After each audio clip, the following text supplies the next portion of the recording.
નમસ્કાર વિદ્યાર્થી મિત્રો, Oxford school of science Amreli વતી આપ સર્વ વિદ્યાર્થી મિત્રોનું હાર્દિક સ્વાગત કરું છું। આગળના વિડીયો લેક્ચરની અંદર યુનિટ 1નો અભ્યાસ આપણે સંપૂર્ણ પૂરો કરી લીધો છે। ત્યારબાદ યુનિટ 2 અનફર્ગેટેબલ વોલ્ટ ડિઝની। તો વિદ્યાર્થી મિત્રો, ડિઝની વિશે આપણે સારી રીતે જાણીએ છીએ। વોલ્ટ ડિઝની એ નામ આપેલું છે। ખૂબ જ પોપ્યુલર એવી એની કાર્ટૂન સિરીઝ એટલે કે મિકી માઉસ, બરાબર। તો તેના વિશેની આપણને અહીંયા ચર્ચા કરેલી છે। બી ધ બેસ્ટ તેને જિંદગીની અંદર ખરેખર પોતે એક અવિસ્મરણીય, ભૂલી ન શકાય એવું જે કામ કરેલું છે, એ કામ બદલ અહીંયા આ કેરેક્ટર આપણા જીવનની અંદર પણ જો આપણે કંઈક આગળ વધવા માગીએ છીએ અને સફળ થવા માગીએ છીએ તો વોલ્ટ ડિઝનીએ ચીંધેલા રસ્તે તેણે કરેલી મહેનત અને ક્યારે પણ ભૂલી ન શકાય એવી અનફર્ગેટેબલ એટલે અવિસ્મરણીય, જેનો મિનિંગ થાય કે ક્યારે પણ ભૂલી ન શકાય એવી બાબત, બરાબર। તો આવો વોલ્ટ ડિઝનીના કેરેક્ટરનો આપણે આ યુનિટની અંદર અભ્યાસ કરવાનો છે। તો વિદ્યાર્થી મિત્રો, ખાસ મારે તમને એ જણાવવાનું કે મિકી માઉસ એ આજે તમે જુઓ તો નાનામાં નાના બાળકથી માંડી અને મોટામાં મોટી ઉંમરની વ્યક્તિને પણ આ મિકી માઉસનું એને જે એક ચરિત્ર ચિત્રણ કાર્ટૂન સિરીઝની અંદર તેના દ્વારા આલેખવામાં આવેલું છે, એના ઉપરથી આપણે ચોક્કસ ખ્યાલ લગાવી શકીએ। ખરા અર્થની અંદર કાર્ટૂન સિરીઝ એ એક એવી બાબત છે કે એની અંદર ઇમેજિનેશન પુષ્કળ પ્રમાણમાં જોવા મળે, બરાબર। તો આવી ઇમેજિનેશન ઉપર આધારિત અવિસ્મરણીય એવા વોલ્ટ ડિઝનીએ જે પણ આપણને આ યુનિટની અંદર ચર્ચા કરેલ બહુ ટૂંકો પરિચય આપેલો છે, પણ વિદ્યાર્થી મિત્રો, આટલા પરિચય ઉપરથી તે વ્યક્તિએ કેટલી જીવનમાં સફળતા મેળવેલી છે એના વિશેનો આપણે એક તાગ લગાવી શકીએ। આજે સમગ્ર વિશ્વમાં વોલ્ટ ડિઝનીનો પરિચય કોઈને ન હોય એવું બની શકે નહીં। તો અહીંયા જે પણ કંઈ ચર્ચા કરવામાં આવેલી છે એ તમામ પ્રકારની ચર્ચા વોલ્ટના ભાઈએ અહીં વોલ્ટનું એક આખું શબ્દચિત્ર આલેખ્યું છે, બરાબર। આ યુનિટની અંદર વોલ્ટના ભાઈ દ્વારા એક આખું એનું શબ્દચિત્ર આલેખવામાં આવેલું છે, જે એના સંઘર્ષ અને સફળતાની યાત્રાની માર્ગદર્શિકા છે, બરાબર। તો એને જે સંઘર્ષ કર્યો પોતાના જીવનમાં અને વર્લ્ડ લેવલે આ સિરીઝે જે સફળતા મેળવી એના માટેની જે સફળતાની એક યાત્રાની અહીંયા માર્ગદર્શિકા છે, તો જેના ઉપરથી આપણે ખ્યાલ મેળવી શકીએ। આખો દિવસ એમ કહી શકાય કે એ વિચારોમાં જ ડૂબ્યા રહેતા, પાતળું એવું એનું શરીર, ઊંચો બાંધો, એકદમ સિમ્પલ લિવિંગ એટલે કે સાદગી ભરેલું એનું જીવન, એક એના અદ્વિતીય એવી સિદ્ધિની કથાનું વર્ણન કરે છે આપણે આ યુનિટની જો આપણે વાત કરીએ તો। એમ અનફર્ગેટેબલ વોલ્ટ ડિઝની એવું જે અહીંયા આપણને કહેવામાં આવ્યું છે એ પરિસ્થિતિ એવું સૂચન કરે છે। એકદમ અત્યંત કલ્પનાશીલ, ઉદ્યમી, હાર્ડવર્કર એવા વોલ્ટ ડિઝનીને સમજવું એ અતિશય જટિલ છે, એટલે કે કોમ્પ્લેક્સ કામ કરતા એની સાથે પ્રોડ્યુસર્સ હોય, કારણ કે એનો આખો સ્ટુડિયો છે। આજે વોલ્ટ ડિઝની એના ઉપરથી ડિઝની લેન્ડ એને આખું ઊભું કર્યું છે, જેના વિશે તમે જાણતા પણ હશો, કારણ કે તમે એની કાર્ટૂન સિરીઝ જોયેલી છે। તો એની સાથે એટલે કે આખો એક સ્ટુડિયો ઊભો કર્યો છે કે જ્યાં તમામ પ્રકારનું ફિલ્માંકન એટલે કે કાર્ટૂન સિરીઝને લગતું ફિલ્માંકન તમામ પ્રકારનું ત્યાં જોવા મળે। તો તેની સાથે કામ કરતા જે લેખકો છે, પ્રોડ્યુસર છે, એનિમેટર્સ છે, આ વિચક્ષણ બુદ્ધિના એની વિચક્ષણ જે બુદ્ધિ હતી ને એને તેઓ ક્યારેય સમજી શક્યા નહોતા, એમ એની સાથે જ કામ કરનારાઓ। એક બેંકવાળાએ પણ એને લોન આપી હતી, એટલે કે લોન આપતા પહેલાં એને ડર હતો। નાનપણથી જ એક ચિત્રકાર તરીકેનો એને શોખ હતો, સુંદર કાર્ટૂન દોરવા એ તરફનો એનો રસ હતો। શિકાગોમાં કાર્ટૂનિંગ શીખ્યા બાદ કન્સાસ સિટીની અંદર એનિમેટેડ કાર્ટૂન કંપની પણ સ્થાપી એને, અને એ કંપની સ્થાપ્યા પછી એને નિષ્ફળતા પણ મળી એમ। તો ત્યારબાદ એને એકાદ કાકા પાસેથી એટલે કે એ અમેરિકાની અંદર અંકલ એવો શબ્દ પ્રયોગ કરેલો છે, $500 જેવા ઊંચીના લઈ અને એલિસ ઇન કાર્ટૂનલેન્ડ, જોજો મિત્રો મિકી માઉસ એ એની સફળ સિરીઝ છે, પણ સફળ સિરીઝ આપતા પહેલાં તેને કરેલા પ્રયત્ન અને એમાં મળેલી નિષ્ફળતાઓની હું તમને અહીંયા in short very brief describe that અહીંયા તમને વર્ણન કરું છું. જો શરૂઆતમાં એની પાસે કોઈ પણ પૈસા પણ નથી, ઉછીના પૈસા લે છે એક કાકા પાસેથી. ઉછીના પૈસા લઈ અને Alice in cartoon land Mickey Mouse પહેલાં એને શરૂ કરેલી આ સિરીઝ છે. ત્યારબાદ એમાં જ એને નુકસાની કરી, નિષ્ફળતા મળી. ત્યારબાદ ઓસ્વાલ્ડ ધ રેબિટ બનાવી, જેમાં એને થોડીક ઠીક કમાણી થઈ, એટલે કે એને કંઈક થોડાક પૈસા મળ્યા. અને ત્યાર પછી ન્યૂયોર્કના એક ડિસ્ટ્રીબ્યુટરની સાથે એને એક કમિટમેન્ટ કર્યા, પણ એ કમિટમેન્ટની અંદર સામેવાળી વ્યક્તિ એને છેતરે છે અને કોપીરાઇટ્સ જેને કહેવાય, એટલે કે માલિકીના હકો તે છીનવી લે છે. ત્યારબાદ એક પારસમણી એને હાથ લાગ્યો એવું કહેવું હોય તો કહી શકાય, જેને કહીએ છીએ આ પારસમણી એટલે શું છે મિત્રો? પારસમણી શબ્દ પ્રયોગ આપણે ઘણી વખત સાંભળ્યો છે, પણ ખરા અર્થની અંદર પરિશ્રમ એ જ પારસમણી છે. તો આવો પારસમણી સ્વરૂપે એને મિકી માઉસ જે એને હાથ લાગે છે અને આકાશની ઊંચાઈઓ આંબી જાય છે. એટલે કે 1968માં 25 કરોડ લોકોએ ડિઝની મૂવી જોયું, બરાબર?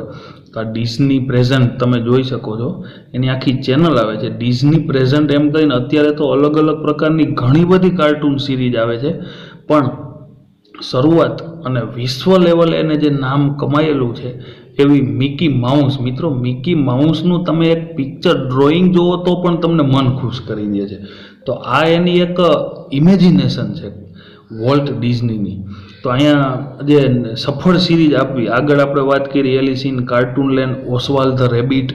ત્યાર પછી એમાં એ નિષ્ફળતાઓ, કોઈ કોપીરાઇટ છીનવી લીધા. ત્યાર પછી એને જે મિકી માઉસ શરૂ કરીને એને આકાશની ઊંચાઈઓ સર કરી. 1968ની અંદર 25 કરોડ લોકોએ ડિઝની મૂવી જોયું, એમ 10 કરોડ લોકોએ ડિઝનીનો ટીવી શો જોયો, 25 કરોડ પીપલ ડિઝનીનું જે એક બુક આર્ટિકલ સામયિક વાંચ્યું, અને લગભગ 10 લાખ લોકોએ અરાઉન્ડ 10 લાખ પીપલ ડિઝની લેન્ડની એને વિઝિટ કરી, બરાબર? તો આ બધી જ પરિસ્થિતિઓમાંથી વોલ્ટ ડિઝની કરોડો રૂપિયા કમાય છે એમ. અને ડિઝની નાની વાતને પણ એમ કે મોટા અવસરમાં ફેરવી દેતા એમ. આને જ કહેવાય ઇમેજિનેશન પાવર એમ. મનોરંજન એ વોલ્ટની વાત એ દ્રષ્ટિ અને દ્રઢ મનોબળનો એક પુરાવો છે. ડિઝનીલેન્ડ કેવું હોવું જોઈએ એવો કોઈક વ્યક્તિએ પ્રશ્ન પૂછ્યો હતો, એના ઉત્તરમાં વોલ્ટ ખુમારીથી એવું કહેતો કે સમગ્ર પૃથ્વી પર એના જેવું બીજું કશું જ ના હોવું જોઈએ, બરોબર? એવો તેનો એક સચોટ ખ્યાલ હતો. એ જ અહીંયા પરિસ્થિતિ દર્શાવે છે કે ખરેખર તે એક ઇમેજિનેટિવ મેન હતો. તો અદ્વિતીય સફળતા અને સંપત્તિ પણ વોલ્ટને ચડાવી શકી નહીં. નકર મિત્રો, જ્યારે આપણી પાસે કાંઈ ન હોય ને ઘણા બધા પૈસા થાય છે, ત્યારે લોકોને પૈસા આવતાની સાથે જ એના હાવભાવ બદલાઈ જાય છે. અહીંયા તમે જોઈ શકો છો કે એ એકદમ સિમ્પલ મેન જ, એકદમ સરળ એવો માનવ જ રહ્યો. કરોડો રૂપિયાની કમાણી કરી છતાં પણ તે સંપત્તિ પણ કમાયો, તે વળી પાછી તેને સ્ટુડિયોમાં જ બધી જ કમાણી તેને સ્ટુડિયોમાં જ નાખી દીધી એમ. અને એટલા માટે આજની પરિસ્થિતિમાં પણ ડિઝનીલેન્ડની પણ મુલાકાત લીધા જેવી ખરી. એના અન્ય ગૌરવપૂર્ણ યોગદાન છે કે મિનરલ કાઇન્ડ કેલિફોર્નિયાની અંદર institute of art, $100 million Disneyland, અને આ રીતે ફ્લોરિડા સિટી ઓફ ટુમોરો ગણી શકાય. આ એનું પ્રદાન છે, તેને પોતે આપેલી આ ભેટ. તે અને અંતે તે એક જીવલેણ રોગની અંદર સપડાય છે, અને તે સમયે તેના શબ્દો હતા, ભલે મને આ રોગ થયો પણ કોઈને આ રોગ ન થજો, બરોબર? આવા રોગમાં હોસ્પિટલમાં હોવા છતાં પણ તમે જોઈ શકો છો કે એનું મગજ ભવિષ્યના આયોજનોમાં ખોવાયેલું હતું. વોલ્ટ એવું કહેતો કે ડિઝનીલેન્ડ ક્યારેય પૂરું થયું નથી અને એનો ક્યારેય અંત આવશે નહીં. તે દ્રઢપણે એવું માનતો હતો કે દરેક માણસની અંદર કંઈક એક બાળક જેવું છુપાયેલું છે, અને જે અજર છે તેને રમકડા રમવા, મુક્તપણે હસવું, બાથરૂમમાં કે અલગ અલગ પરિસ્થિતિઓમાં કે સપનામાં ગીત ગાવા ગમે છે, એટલે કે માનવ વિશેની વાત કરી છે. તો અહીંયા તે એવું કહેવા માગે છે આ પરિસ્થિતિમાં કે દરેક માનવની અંદર કંઈક એવું અજર અમર પડેલું છે. જો આપણે સામાન્ય રીતે મજાક મસ્તી અને બાળપણની અંદર રમકડાઓથી રમવાથી ટેવાયેલા હોય, પણ તમે મિત્રો જોયું છે કે કોઈ પણ મોટી ઉંમરની વ્યક્તિ નાના બાળકને રમાડતા રમાડતા પોતે પણ રમકડાઓથી રમવા લાગે છે. અલગ અલગ પરિસ્થિતિઓમાં કોઈ પણ ઉંમરની વ્યક્તિ છે એ ગીતો ગાતી હોય છે, બરોબર. તો આ શું છે કે દરેકને મનોરંજન ગમે છે. આ જ મનોરંજનની તાકાતને એને એક સ્ટ્રેન્થ બનાવી અને પોતે અલગ અલગ પ્રકારની સિદ્ધિઓ મેળવી છે, બરોબર. તો ખરા અર્થની અંદર આ ડિઝનીલેન્ડ એક મૂર્તિમંત કરનાર સપનાના સોદાગરને 100 સલામ એવી વાત કરી છે અહીંયા અનફર્ગેટેબલ વોલ્ટ ડિઝનીની અંદર. તો અહીંયા આપણને બી ધ બેસ્ટ એને કરેલું એક શ્રેષ્ઠ કાર્ય બદલ આપણને આગળ તમે ભણી ગયા છો એ પોયમનો પણ એક આપણને અહીંયા પરિચય આપેલો છે જે તમે અભ્યાસ કરી ચૂક્યા છો. ટૂંકમાં તમને એનું વર્ણન કરી દઉં કે read the poem and answer the questions. પણ સૌ પ્રથમ આપણે એ પોયમને સમજવાનો પ્રયત્ન કરીએ છીએ. હું સ્ટાન્જા વાંચું છું અને એના ઉપરથી મુખ્યવર્તી સાર કહું છું. ભણી ગયા છો તમે આગળ 10મા ધોરણની અંદર. If you can't be a pine on the top of the hill, be a scrub in the valley, but B.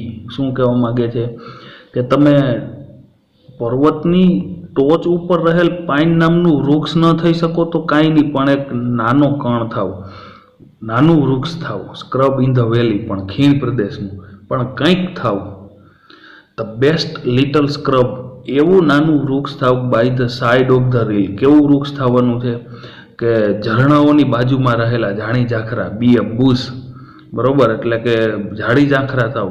If you can't be a tree, pine નામનું વૃક્ષ ન થાવ તો નાનો છોડ થાવ, અને પણ છોડ થાવ તો કેવો થાવ? પાણીના ઝરણાની બાજુમાં ઉગેલો.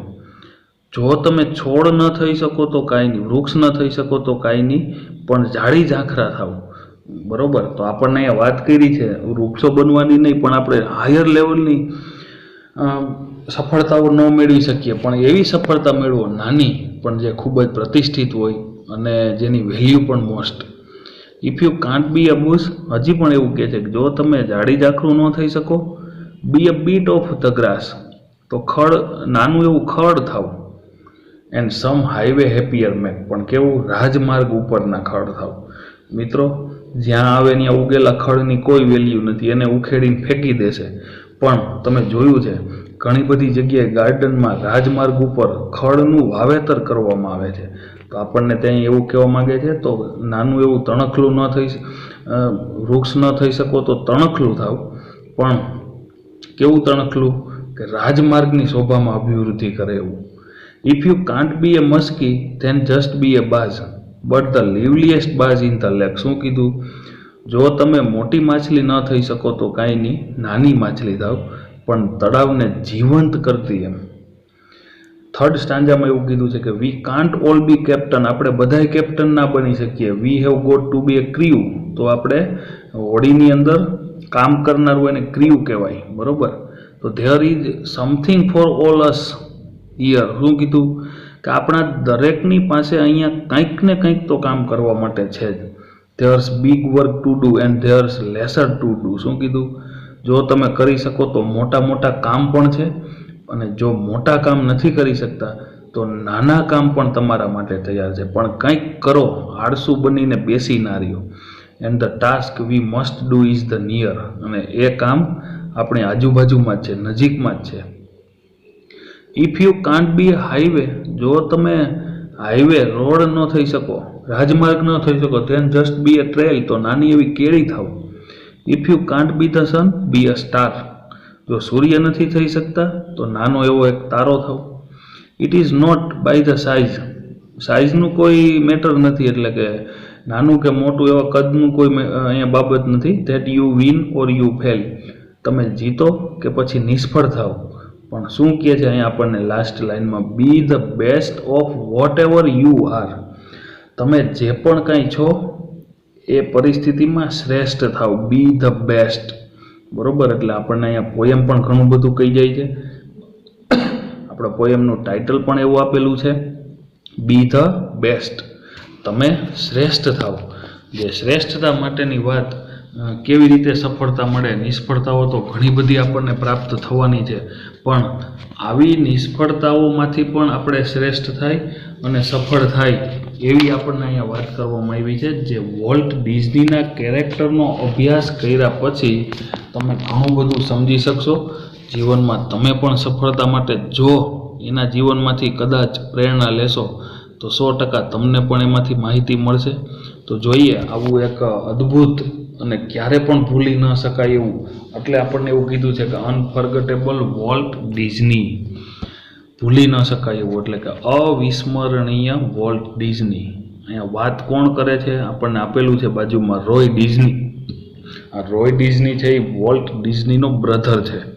તો વોલ્ટ ડિઝનીના મૃત્યુ પછી તેની અવિસ્મરણીય એવી સિદ્ધિ માટે રોય ડિઝની એની પ્રશંસા કરતા આપણને જણાવે છે, અને જો કહે છે એવું, my brother Walt is no more, એટલે કે મારો ભાઈ વોલ્ટ છે અત્યારે જીવિત નથી.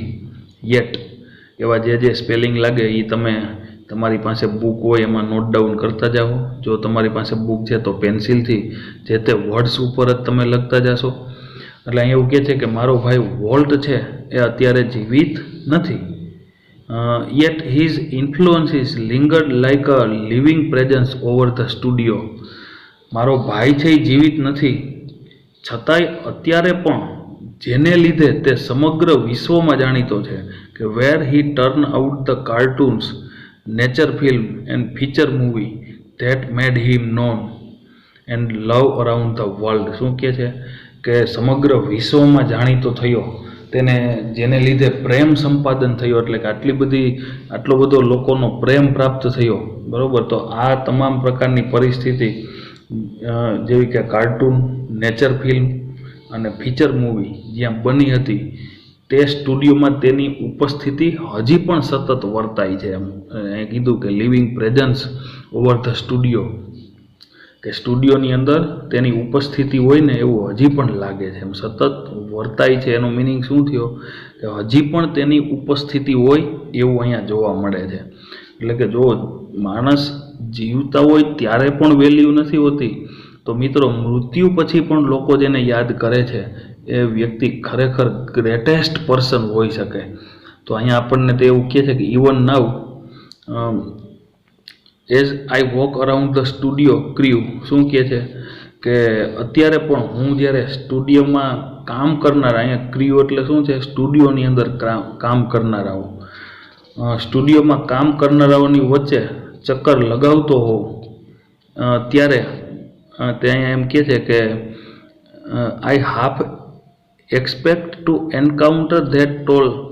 મને એવું યાદ આવે છે કે મને માથું નીચે નાખીને કોઈક નવા project, encounter that tall country boy figure head bowed in thought about some new project. શું કહેવા માંગે, કોઈક નવા પ્રોજેક્ટના વિચારોમાં તલ્લીન એવા એ ઊંચા, એટલે કોની વાત કરી છે, ઊંચા અને કાઉન્ટ્રી બોય એવું કીધું, એટલે શું થયું, એકદમ દેશી છોકરો. બરાબર,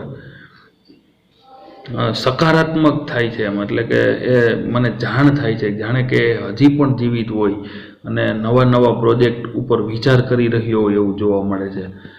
તો ત્યાર પછી એવું કીધું છે કે Walt was so much the driving force behind all we did. ત્યાં એવું કહેવા માગે છે કે ચલચિત્રો બનાવવાથી માંડી અને મકાન બનાવવા સુધીની વાત કરે, from making movie to building Disneyland. શું કહે છે, મકાન બનાવવાથી માંડી, ચલચિત્રો એટલે કે મેકિંગ મૂવી, ચલચિત્રો બનાવવાથી માંડી અને બિલ્ડિંગ ડિઝનીલેન્ડ, મકાન બનાવવા સુધીની જે પ્રવૃત્તિઓ અમે કરતા એ દરેકમાં વોલ્ટ ડિઝની એ અમારું પ્રેરક બળ હતો. કે Walt was so much the driving force એટલે પ્રેરક બળ, એટલે કે ઓલ વી ડીડ, અમે જે પણ કંઈ કરતા એ દરેક પરિસ્થિતિમાં, એટલે કે અહીંયા તે એવું કહેવા માગે છે ચલચિત્રો બનાવવાથી માંડી અને મકાનો બનાવવા સુધી, ડિઝનીલેન્ડના મકાનો બનાવવા સુધીનું એ અમારું પીઠબળ હતું, પ્રેરક બળ હતો એમ વોલ્ટ ડિઝની, કે that people constantly mention his name as ઇફનો મિનિંગ શું થાય? જાણે કે હજુ એ જીવિત ન હોય તેમ લોકો ડિઝનીલેન્ડ એમ એના નામનો ઉલ્લેખ સતત કરતા જ રહે છે. As if he were still alive, એટલે જાણે કે તે હજી જીવિત હોય ને એવી રીતે constantly mention his name that people, એ લોકો હજી પણ સતત તેમના નામનો ઉલ્લેખ કરતા જ રહે છે, જાણે કે હી વેર સ્ટીલ અલાઇવ, હજી પણ તે જીવિત ન હોય એ રીતે. Every time we saw a new picture, જ્યારે પણ અમે નવું પિક્ચર બનાવીએ, every time we saw a new picture or open a new feature at Disneyland, જ્યારે પણ અમે નવું પિક્ચર બનાવીએ કે ડિઝનીલેન્ડમાં કોઈક પાસાનો ઉમેરો કરીએ ત્યારે સમવન ઇઝ બાઉન્ડ ટુ સે, ઉમેરો કરીએ ત્યારે કોઈક તો એવું જરૂર પૂછી બેસે, someone is bound to say I wonder કે how Walt would like it, કે મને આશ્ચર્ય થાય છે કે વોલ્ટને આ બનાવવું કેવી રીતે ગમ્યું હશે. I wondered how Walt would like it and when this happen, અને આવો બનાવતો અને જ્યારે પણ આવું થાય કે મને તરત જ શું કહે છે કે and when this happens I personally realise that it was something he himself had planned, એટલે અને જ્યારે પણ મને એમ કે એવું થાય કે તરત જ મને મનમાં એવું આવે છે કે આ તો એ જ છે કે જેનું તેણે આયોજન કર્યું હતું. એટલે અહીંયા કહેવાય એવું માગે છે કે ઇમેજિનેટિવ માણસ હતો, સતત ને સતત તેઓ ભવિષ્યની અને આગળની કલ્પના જ કરતો. એટલે જ્યારે કાલ્પનિક બાબતોથી તૈયાર કરેલું એક આખું પિક્ચર હોય તો એ કાલ્પનિક બાબતો વિશે સામાન્ય માણસ વિચારી પણ ન શકે. જો ફોર માય ઇમેજિનેટિવ શું કહેવા માગે છે કે એક કાલ્પનિક કલ્પના શક્તિમાં જીવનારો ઇન્ડસ્ટ્રીયસ બ્રધર, સખત મહેનતુ ઉદ્યમી, ઇન્ડસ્ટ્રીયસનો meaning brother left in a project, એટલા બધા અલગ અલગ પ્રોજેક્ટ તે છોડીને ગયો છે કે in progress to keep the rest of us busy for many years. શું કહેવા માગે છે કે તે એટલા બધા પ્રોજેક્ટ છોડીને ગયો છે, મારો આ કલ્પનાશીલ ઉદ્યમી ભાઈ એટલું બધું પૂરતું પાછળ છોડીને ગયો છે કે વર્ષો સુધી અમે એના ઉપર હજી પણ કામ કરી શકીએ એમ છીએ. To the writers, producer and animators who worked with him, ત્યાં એવું કહે છે જેને જેઓએ તેની સાથે કામ કર્યું હતું, અમે બધા વર્ષો સુધી વ્યસ્ત રહીએ ને એ માટે મારો કાલ્પનિક અને ઉદ્યમી ભાઈ પૂરતું છોડીને ગયો છે. વોલ્ટ એ એક જટિલ માણસ હતો, ત્યાં આપણને એવું કહે છે કે Walt was a complex man, એ એક જટિલ માણસ હતો. To the writers, producer and animator, writers એટલે લેખકો, પ્રોડ્યુસર્સ તથા એનિમેટર્સ એટલે કે ફિલ્માંકન કરનાર, ફિલ્મ બનાવનાર, એ તમામ માટે એક વિચક્ષણ પ્રતિભા હતી એમ. એટલે કે ખરા અર્થની અંદર એ દરેકને માટે કે હી was a genius who had an extraordinary ability, કે જેની પાસે કંઈક વાર્તા કે વિચારમાં કલ્પના શક્તિથી કશુંક વિશેષ ઉમેરવા માટેની extra stroke of imagination to any story or idea, કોઈ પણ પ્રકારની વાત અથવા તો વિચારોમાં તેની પાસે કંઈક વધુ કલ્પના શક્તિથી કશુંક વિશેષ ઉમેરવા માટેની એની પાસે અસાધારણ એવી ક્ષમતા હતી. તો ખરા અર્થની અંદર અહીંયા આપણે એવું પણ કહેવા માગે છે કે અલગ અલગ લેખકો છે, ફિલ્માંકન કરનારાઓ છે, એ દરેક જે વ્યક્તિઓ છે એ પણ તેની પાસેથી શીખતા એમ ખરા. To the million of people who watched his TV show, લાખો લોકો તેના ટીવીના શો નિહાળતા. He was a warm kindly personality, તમામ માટે તેમના ઘરમાં મનોરંજન, જો એવું કીધું કે their bringing fun and pleasure into their home, તમામ માટે તેમના ઘરોમાં મનોરંજન અને ખુશી લાવનાર, એક હૂંફ આપનાર એટલે કે વાર્મ એટલે હૂંફ આપનાર, કાઇન્ડલી પર્સનાલિટી કરુણાસભર વ્યક્તિત્વ હતો. ટુ બેન્કર્સ હુ ફિનાન્સ્ડ અસ, પૈસાનું ધિરાણ કરનાર બેન્કર્સ ને એવું કહેવાય. આગળ વાત કરે છે, I am sure he seemed like a wild man. મને ખાતરી છે કે તેને નાણાં ધીરનાર બેન્કર્સને એ hell bent for bankruptcy.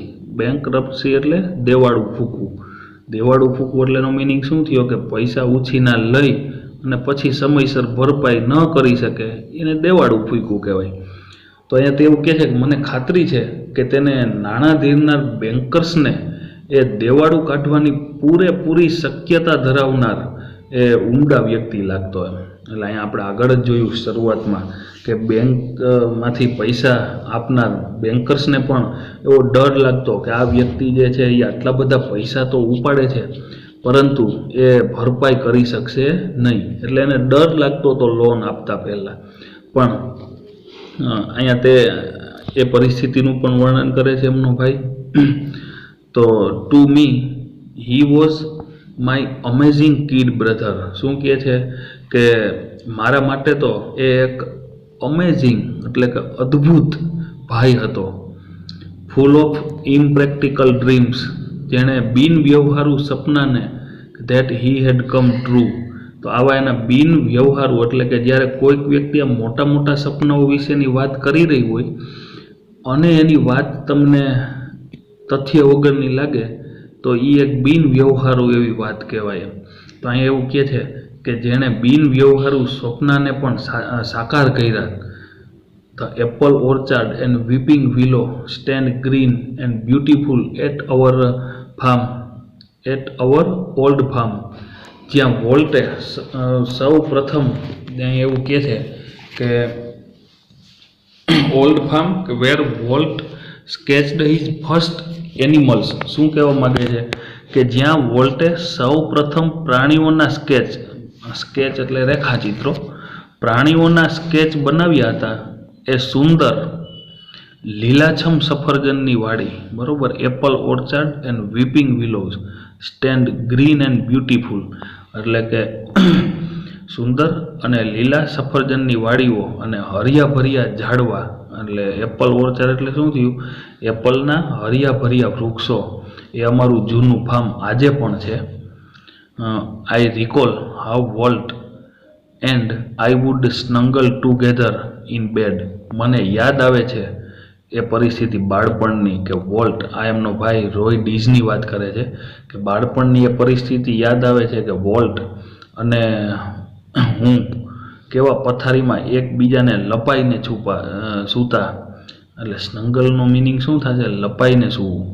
Together in a bed and hear the haunting whistle of a locomotive passing in the night. Locomotive એટલે ટ્રેન છે. શરૂઆતની સમયમાં યા લોકોમોટિવ એનો મિનિંગ શું થાય, ટ્રેન. તો અહીંયા તે એવું કહે છે કે લપાઈને સૂતા અને રાત્રે પસાર થતી ટ્રેનની ડરાવી દેતી સીટી સાંભળતા. એટલે કે એકદમ ખેતર એવો વિસ્તાર છે, ફાર્મની વાત કરી, ત્યાંથી પસાર થતી આ લોકોમોટિવ એટલે કે ટ્રેન, એની જે વિસલ છે એ હોન્ટિંગ વિસલ એવું કીધું. એટલે કે ડરાવનારી એની સીટીઓ, એટલે કે જે ડરાવનારી એની જે સીટી છે એને કારણે અમે એકદમ લપાઈને સૂઈ જતા. Our uncle Mike was an, next page. તમને અહીંયા ઓલરેડી વોલ્ટ ડિઝનીનું પિક્ચર પણ આપેલું છે. એના ખભા ઉપર મિકી માઉસનું પિક્ચર છે જે ખરેખર તમને જોઈને હાસ્ય અને મનોરંજન આપે છે. તો એવું કહે છે કે our uncle Mike was an engineer. અમારા કાકા માઇક છે એ એક એન્જિનિયર હતા. તમે જોઈ શકો છો, જો આ લોકોમોટિવ એટલે કે આ પહેલાંના સમયની જૂની જમાનાની એ ટ્રેન આપેલી છે. જુઓ, જે પોતાના ફાર્મમાંથી પસાર થતી અને રાત્રિના સમયે જે એની વિસલના અવાજથી તેઓ ડરી જતા, બરાબર. તો આ પહેલાંના સમયની જે આ ટ્રેન છે એના માટે લોકોમોટિવ એવો શબ્દ પ્રયોગ કર્યો છે. લાસ્ટમાં આપણને એવું કીધું કે our uncle Mike was an engineer. તો મારા કાકા માઇક છે એ એક એન્જિનિયર હતા. And he had blow his whistle એ ફક્ત જો one long and two short just for us. શું કહે છે? અમારા કાકા માઇક એન્જિનિયર હતા. એ ફક્ત અમારે માટે એક લાંબી one long and two shorts અને 2 ટૂંકી સીટી વગાડતા. Walt never lost his love for trains.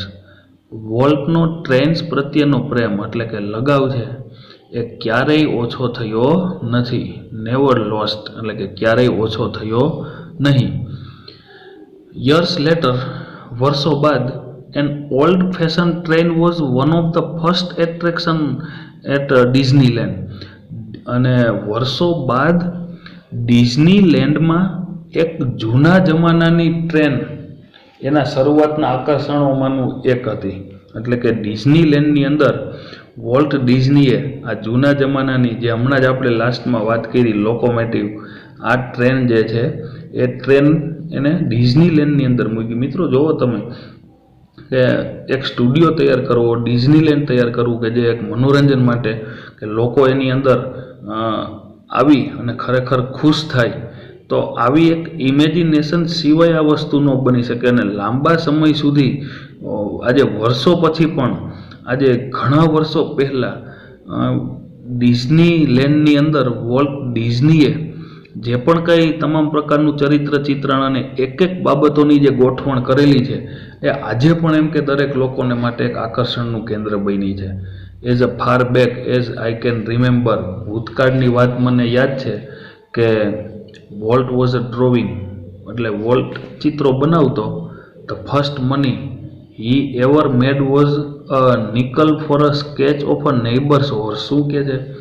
સૌ પ્રથમ જો એણે પૈસા મેળવ્યા હોય તો તે પડોશીના ઘોડાના રેખાચિત્રમાંથી મેળવેલા 5 સેન્ટ હતા. બરોબર? તો એ ત્યાંની કરન્સી પ્રમાણે છે. એટલે કે પહેલું ચિત્ર નાનપણમાં એને પડોશના કુટુંબની અંદર રહેલ ઘોડાનું રેખાચિત્ર બનાવ્યું, જેની આ રેખાચિત્ર ઉપરથી એને 5 સેન્ટ જેવી રકમ પ્રાપ્ત થાય છે, જે ખરેખર એકદમ નાની એવી રકમ છે, પણ આ હતી એની પહેલી કમાણી. ત્યાર પછી ડિઝનીલેન્ડની અંદર કરોડો રૂપિયા તે કમાય છે. તો મિત્રો, શરૂઆત જે છે એ કોઈ પણ વ્યક્તિની હંમેશા સામાન્ય અને એક નાની હોય છે. અને તે એવું કહે છે, હી સ્ટડીડ કાર્ટૂનિંગ ઇન ચિકાગો. તે કાર્ટૂન બનાવવાનું ચિકાગોની અંદર શીખ્યો. And then started a little animated cartoon company in Kansas City that flopped. આપણે શરૂઆતમાં પણ આની ચર્ચા કરી ચૂક્યા છીએ.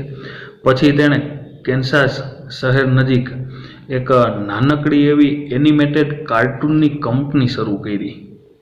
મિત્રો, આ એક વોલ્ટ ડિઝનીના બાળપણથી માંડી અને કરોડો રૂપિયાનું ડિઝનીલેન્ડ બનાવ્યું અને કરોડો રૂપિયા કમાય છે, જે શરૂઆતમાં એક નાની એવી એનિમેશન કરવા માટેના પણ પૈસા એને બેંક પાસેથી લેવા પડે છે, અને આટલા પૈસા કમાય છે. તો મિત્રો, ખરા અર્થની અંદર એ બી ધ બેસ્ટ એવું કામ કર્યું છે. એટલા માટે આપણે એની ચર્ચા કરીએ છીએ. બરોબર? તો અહીંયા તે એવું કહે છે કે નાની એવી એનિમેટેડ કંપની કન્સાસ સિટીની અંદર તેણે શરૂ કરી, પણ ધેટ ફ્લોપ્ડ, એટલે કે તેમાં એને નિષ્ફળતા મળી. એટલે કે તે નિષ્ફળ ગઈ, એમાં કાંઈ એને કમાણી થઈ નહીં. ત્યાર પછી આગળ એવું કહે છે કે I was in Los Angeles when Walt just 21 decided to try his luck in Hollywood. જો જ્યારે વોલ્ટે માત્ર 21 વર્ષની વયે, એટલે કે 21 વર્ષની ઉંમરે જ હોલીવુડમાં તેનું નસીબ અજમાવવાનું નક્કી કર્યું, ત્યારે હું લોસ એન્જલસમાં હતો. એનો ભાઈ રોય ડિઝની એવું વાત કરે છે. જો મિત્રો, સફળતા નથી મળી તોય તમે જોઈ શકો છો કે ખરા અર્થની અંદર એનું ડ્રીમ છે એ હોલીવુડની અંદર કામ કરવા માટેનું છે. તો ખરા અર્થની અંદર તમે જ્યારે થિંક અબાઉટ બિગ પિક્ચર્સ, અહીંયા પણ આપણને એવું કહેવામાં આવે છે, I was in Los Angeles when Walt just 21 decided to try his luck in Hollywood. એટલે કે હોલીવુડમાં તેણે પોતાનું નસીબ અજમાવવાનું નક્કી કર્યું ત્યારે 21 વર્ષની વય હતી અને હું લોસ એન્જલસની અંદર હતો. He was carrying a cheap suitcase that contain all of his belonging. શું કહે છે કે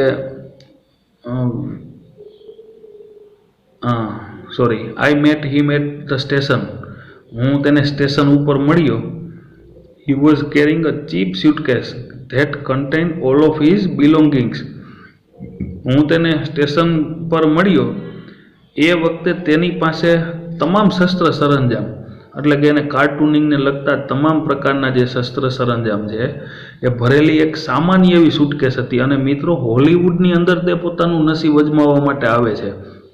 તો આપણે અહીંયા જોઈ શકીએ છીએ કે એની પાસે જે એમ્બિશન, એનું ડ્રીમ પૂરું કરવાની જે એની તાકાત છે એ ખરા અર્થની અંદર વખાણવા લાયક છે. જો કોઈ પણ પ્રકારના પૈસાની સગવડતા નથી, માત્ર શસ્ત્ર સરંજામની અંદર એક સુટકેસ ભરેલી છે અને કાર્ટૂનિંગને લગતી સિરીઝ માટે તે હોલિવૂડની અંદર પ્રવેશવા માગે છે.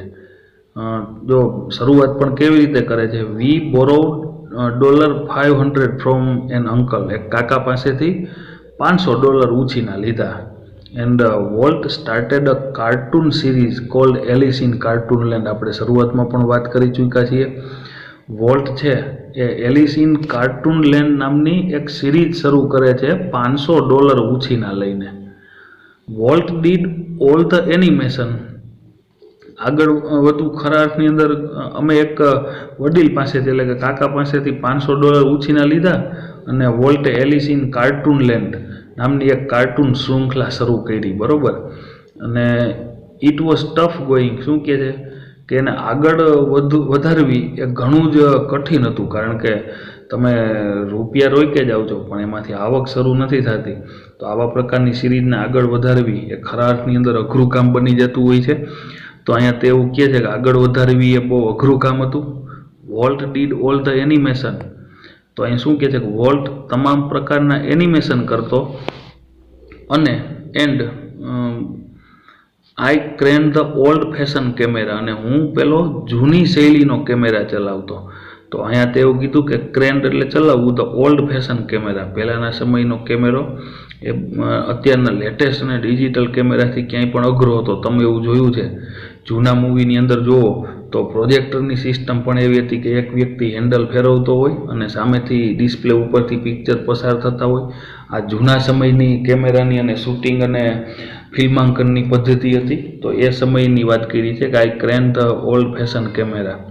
The Alice cartoon did not make much of splash. શું કહે છે, એલિસ કાર્ટૂન છે બહુ કાંઈ ધાડ ન મારી, એટલે કે કાંઈ બહુ કમાણી ન થઈ. So Walt started a new series, એટલે કે એ સિરીઝ મૂકી પડતી અને બીજી સિરીઝ શરૂ કરી જેનું નામ હતું called Oswald the rabbit. Oswald the rabbit નામની એક નવી શૃંખલા શરૂ કરી. ઓસ્વાલ્ડ ડીડ બેટર, એટલે કે ઓસ્વાલ્ડ સિરીઝ જે છે ને એ થોડીક ચાલી, બટ એટલે થોડીક સારી ચાલી એટલે એને ટીવી ચેનલ ઉપર અને હોલિવૂડમાં સ્થાન મળે, એટલે કે એક બ્રોકરને મળે છે. When Walt went to our New York distributor for more money, એટલે કે ઓસ્વાલ્ડે પ્રમાણમાં સારું કર્યું, પણ જ્યારે વોલ્ટ વધારે પૈસા માટે અમારા ન્યૂયોર્કની અંદર રહેલા એક ડિસ્ટ્રીબ્યુટર, બરાબર, એ ડિસ્ટ્રીબ્યુટર પાસે ગયો ત્યારે હી રેન ઇન્ટુ ટ્રબલ, એટલે કે મુશ્કેલીમાં મુકાણું. એટલે કેવી મુશ્કેલી થઈ? What kind of a deal did you make kid, I asked. મેં પૂછ્યું કે ભાઈ તે આ કેવા પ્રકારનો સોદો કર્યો છે? We have not got a deal, Walt admitted. શું કીધું? વોલ્ટે સ્વીકાર્યું અને એવું કીધું કે આપણને હિસ્સો મળ્યો નથી. The distributor copyrighted ઓસ્વાલ્ડ.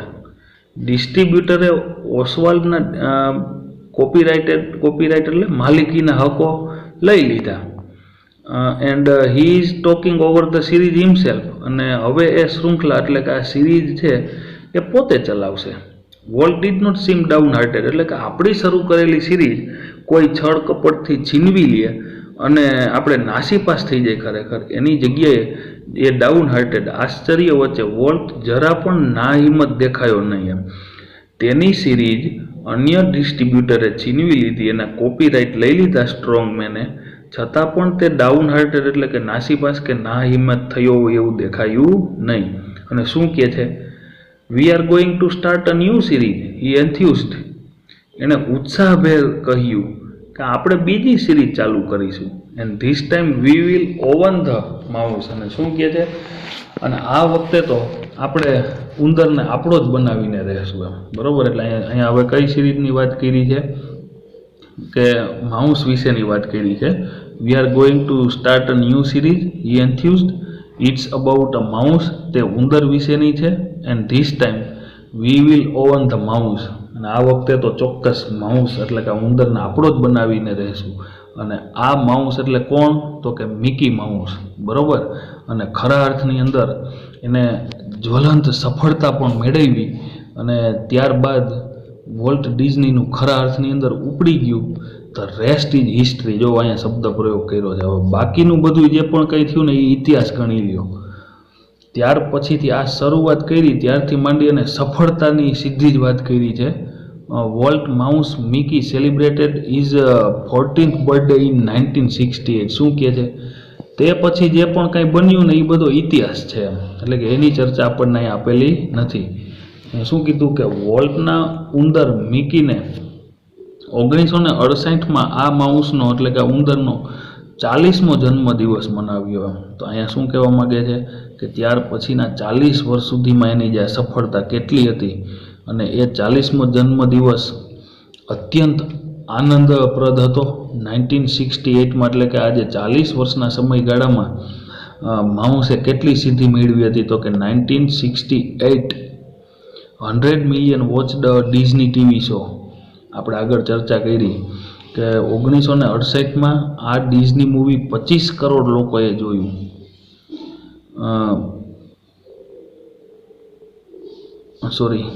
A quarter of a billion people saw Disney movie in 1968.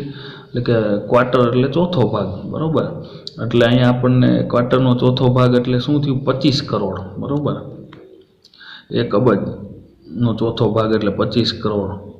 Disney movie જોયું. 100 million watched Disney TV show.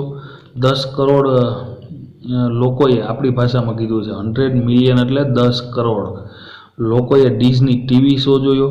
Nearly a billion read a Disney book. લગભગ 25 કરોડ લોકોએ ડિઝનીનું પુસ્તક કે સામયિક વાંચ્યું, magazine. And almost 10 million visited Disneyland. 1 crore લોકોએ ડિઝનીલેન્ડની મુલાકાત લીધી. And Mickey as volt used to say started it all. શું કહે છે? અને વોલ્ટ કહેતો હતો તેમ આ બધી શરૂઆત મિકીએ કરી એમ. બરોબર. એટલે કે અહીંયા જે આપણને વાત કરવામાં આવી છે એ મિકી માઉસની વાત કરવામાં આવી છે. ખરા અર્થની અંદર મિકી માઉસ એને અહીંયા ધૂમ મચાવી અને તેની જે પણ કંઈ અપેક્ષા હતી, એની જે ઇમેજિનેશન હતી એ પ્રમાણે તમામ પ્રકારની પરિસ્થિતિ અહીંયા આપણને થતી જોવા પણ મળી. તો વિદ્યાર્થી મિત્રો, બી ધ બેસ્ટ એ આપણે આ વોલ્ટ ડિઝનીના કેરેક્ટર ઉપરથી સારી રીતે સમજી શકીએ છીએ. અહીંયા આપણને વોલ્ટ વિશેની જે પણ કંઈ ડિસ્કશન આપેલી છે એ only for in short in brief આપેલી છે.